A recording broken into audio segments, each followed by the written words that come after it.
Look, I'm going to be real with you. I've seen a lot of really good videos online that talk about how to build a resume, but I kind of feel like most of them miss out on how to actually document your projects in a way that gets noticed. Like a lot of students in our community build really great projects, and then I see them write something like, I built a website with React on their resume, and they wonder why they don't get a callback. Or maybe you don't even know how to quantify your projects in a way that's going to get you noticed. Because the reality is that 98% of Fortune 500 companies use an ATS system first to screen your resume, and if your resume even gets through to a recruiter, they only look at it for 6 to 7 seconds. Like, let that sink in how good your resume has to be to actually get a job now. That's why there's so many videos of people saying that the job market is cooked, because it is very hard to actually get a job now when your resume isn't up to par. So in this video, I'm going to show you how to actually find projects that match the job description that you're trying to go for, and then how to document those projects in a way that quantifies them in your resume so they're going to stand out. And I'll even show you some templates that are really useful. This video is not going to go in depth of all the other sections in the resume.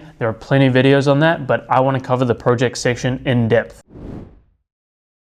So first things first, I want to set you up with a really solid foundation. Now, I really like this resume template. It was actually one I found a while ago on a Reddit post. This Reddit post is actually quite famous. It has like 17,000 upvotes. And it's by an ex-recruiter who's worked at a lot of top companies. And he actually created this resume template to help people. And it's very, very solid. Now, the reason I like this is because it is a easy to follow format for ATS. Now, ATS is a simple application tracking system that's used by a lot of different companies now. Like I said before, 98% of companies run an ATS system. And basically what this ATS system is checking is for your formatting firstly, like can it read everything on your resume? And it's checking to see if you have the right keywords and skills listed in your resume versus the job description that they've put out. So if your resume isn't tailored to the job descriptions, you're not even going to pass the first initial screening through AI. You're never going to see a recruiter. So it's really important to use a simple template that is ATS friendly. I will link this template in the description below. I'll also put in some ATS tracking links where you can actually go test your resume and see how well you score from an ATS perspective. It's really useful, but I just want to give you guys a solid place to start off from. Now, something I want to cover before we move into the next section is you'll notice that there's work experience at the top here, company 1, company 2, company 3. Now, if you haven't worked for a company before, if you don't have experience, that is okay. Your experience can be your projects that you do. So I'm going to show you how to actually find projects, because projects are so important nowadays. Like 65% of hiring managers prefer people who have projects rather than people who don't. And I think this trend is going to keep moving in this direction as AI starts to progress, because people want to see that you have the skills. People don't really care about a degree anymore or certifications. People care to see that you can actually build what you say you can. So projects is the best way to do that, and I'm going to show you how to do that now. So let's just go to LinkedIn here, and I'm just going to say that we were looking up DevOps jobs in the US.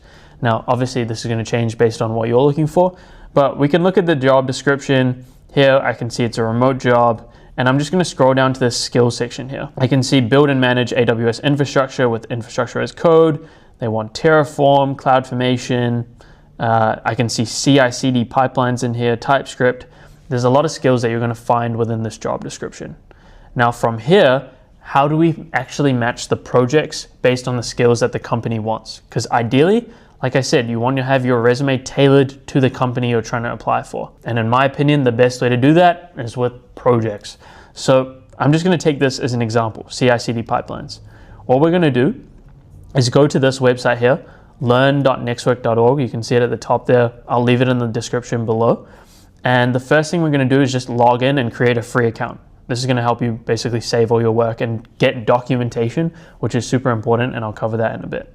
So just log in, continue with Google. It's super easy. This is meant for a desktop, by the way, so it's not really designed for a phone. Now, once you've done that, we can actually go down to the bottom here and click this projects button, and there's going to be a lot of things that pop up. So if you want to look at some roadmaps, you could click on the roadmap section, and there's things like DevOps or cloud engineers or DevSecOps or security engineer.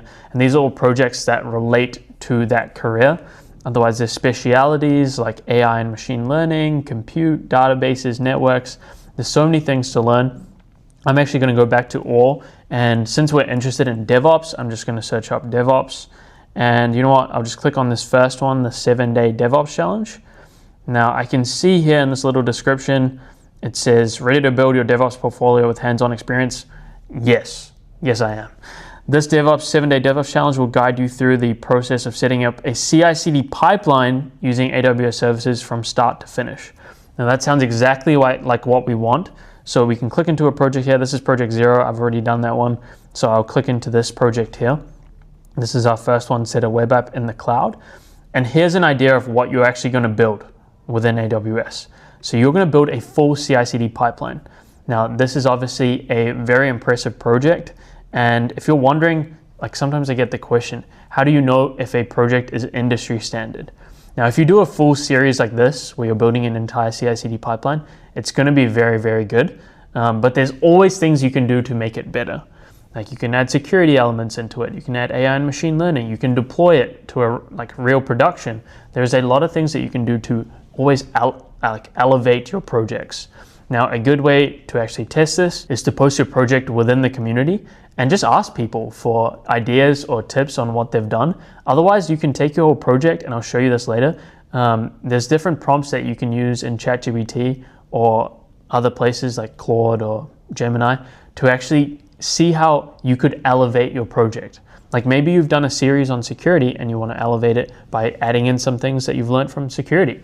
Like there's a lot of ways to actually upgrade or elevate your projects, which you can look into. But what I really want to show you is the documentation in this project, because documentation is incredibly important, and it's something that a lot of people mess up because they don't actually showcase what they've built.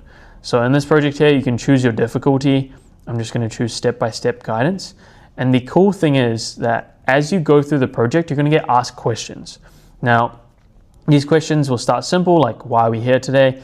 So in this project, I'm going to create a basic web app using VS Code, which will help lay the foundations for my DevOps CI/CD pipeline. There's going to be a lot of questions that come up, not too many. Some of them are simple, some of them are hard.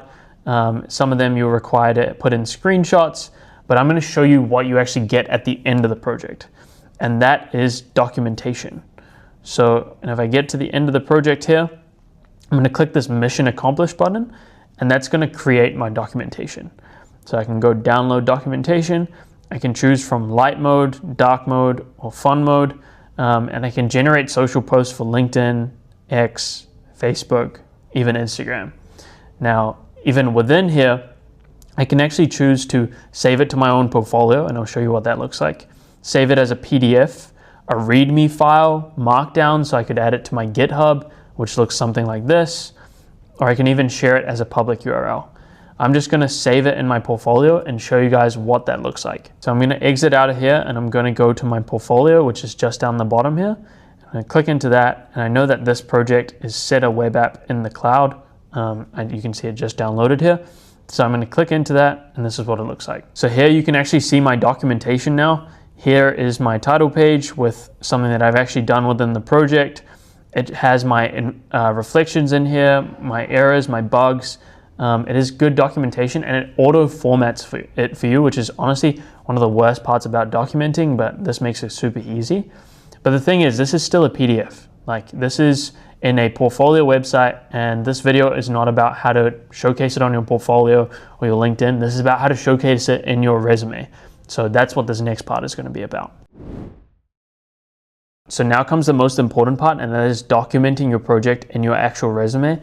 This is the most important part, and the reason you actually have to do these projects instead of just adding in bullet points later on is because you need to be able to defend these projects with your life. Recruiters are going to ask you questions about your project. They're going to ask you what went wrong, what went well, what impact did it have, who are you helping?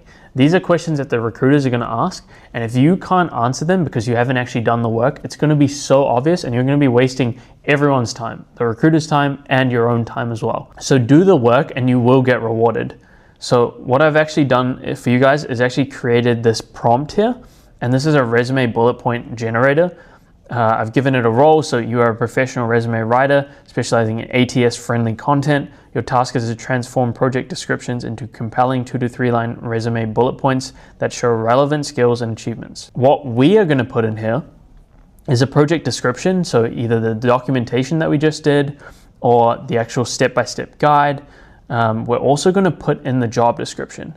Now, the reason we're going to do this is so that what we've done is going to match up as well as it can to the job description. Ideally, we want to try and be building projects so that they match the job description, but I've also put in here that we do not fabricate or exaggerate skills. We don't want to lie about the things that we've done, but we want to make sure that we're getting as much worth as we can. I've also gone ahead and used the STAR method here. I think this is a really good method to use when you're documenting your work in your resume. STAR stands for situation, task, action, and result.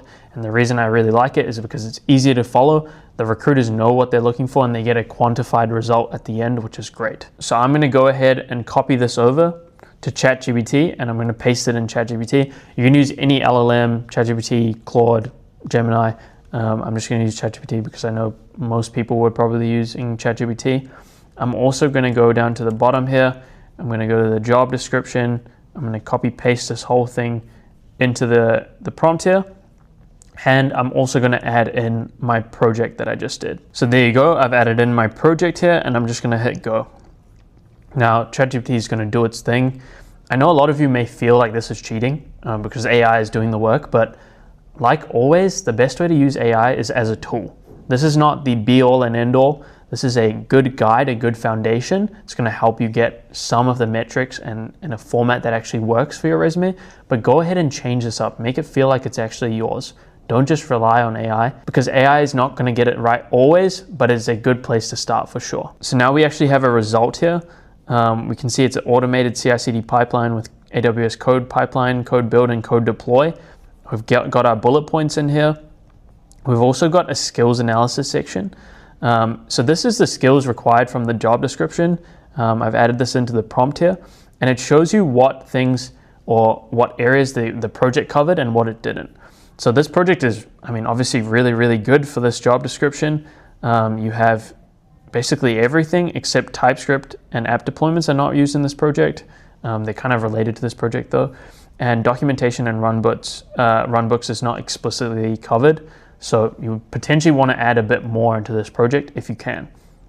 But this is a really good starting point. So in here, now you have your resume bullet points. So you can see this first one here, built and deployed a fully automated CI/CD pipeline on AWS using code pipeline, code build, and code deploy, enabling zero touch deployments from GitHub to EC2 and reducing manual intervention across build and release process. So this is your result right here. Same here. You've got your enabling version controlled web app deployments with rollback capabilities. That is your result. And here you have your result, improving scalability, reproducibility, environment consistency throughout the deployment life cycles. If this is a real world project, maybe you can even improve this even more by adding in percentage increases or dollar increases for what your project actually did in a real world function. Like I said, your projects can always get better, and that is the fun part of doing projects. Yours doesn't have to be the same as other people. This is a great starting point, and all these projects are. So now from here, we can actually just add in the bullet points here. I'm going to put in automated CI/CD pipeline. I'm just going to assume that you have job experience. If you don't, then you can put your projects as number one. There's no problem with that at all. And I'm going to put it in here. The formatting might get messed up, but like I said, I'm not going to focus on that for this one. We all know how to use spacebar and backspace. And I'm just going to add in the bullet points. So you can see I put in my bullet points now. I would actually change this up a little bit in terms of the wording and to make it more like me, but this is just to give you an idea of what that could look like. So you can see I've added in the bullet points. Ideally, I would actually like to keep it so that each of them is only 1 to 2 lines. So I tweak this around so it's 1 to 2 lines and it's not too long. Remember, recruiters are looking at your resume for 7 seconds. So whatever your work experience here is at the top, it better convey the point that you are a good candidate for this role, that your skills actually match what are said in the job description. A good rule that I've learned is when you complete your resume, time yourself and give yourself 7 seconds to read it and see what stands out to you. If it's not skills that are in the job description, then you need to reword and change your resume around so that it's actually relevant to the recruiter. Another common question that I've heard is how many projects should I add on my resume? I think the answer to this is honestly 2 to 3. You don't want to go overboard. You don't really want to make your resume multiple pages or too much text on there. Be concise. Your words are so precious on your resume. Make sure you add in the skills, make sure you add in the results, use that STAR method. but 2 to 3 projects on here should be enough, especially when the recruiter literally has 7 seconds to look at your work. That wraps up the video for today. If you have questions, leave them below or join our community. It is honestly the best place to leave questions because there's over 20,000 people and there's people who have been there and done this, landed jobs in the industry that can definitely help you out. If you want to see any more content, let me know in the comments below. Make sure to like and subscribe and check out those projects. Peace out.